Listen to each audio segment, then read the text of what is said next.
আসসালামু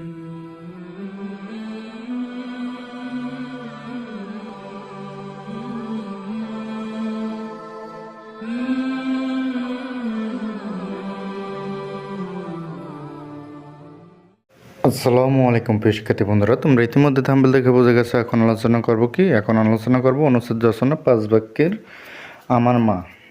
চলো আর দেরি না করে শুরু করা যাক। প্রথমে তোমরা উপরে লিখে নেবে আমার মা, তারপর দেখো আমার মায়ের নাম, তারপর তোমাদের নিজের মায়ের নামটা এখানে লিখে দেবা। যার যার মায়ের নামটা এখানে শূন্যস্থানে লিখে দেবা, কিন্তু নিচে আন্ডারলাইন করবে না, শূন্যস্থান করবে না, শুধু এখানে যার যার মায়ের নাম লেখার জন্য আমি শূন্যস্থান দিয়ে দিয়েছি।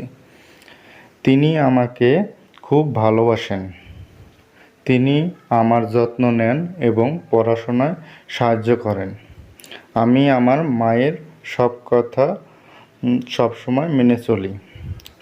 আমি আমার মাকে খুব ভালোবাসি। তাহলে আমার মা, আমার মায়ের নাম, যার যার নিজের মায়ের নাম লিখতে হবে। তিনি আমাকে খুব ভালোবাসেন, তিনি আমার যত্ন নেন এবং পড়াশোনায় সাহায্য করেন।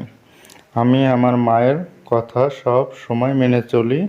আমি আমার মাকে খুব ভালোবাসি।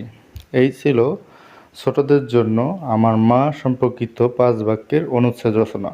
রচনাটি কেমন হয়েছে অবশ্যই কমেন্ট করে জানাবেন, আর ভিডিওটি শেয়ার করে দেবেন আপনাদের সকলের কাছে পরিচিত। সেই পর্যন্ত পরবর্তী ভিডিওতে আবার দেখা হবে। আল্লাহ হাফেজ।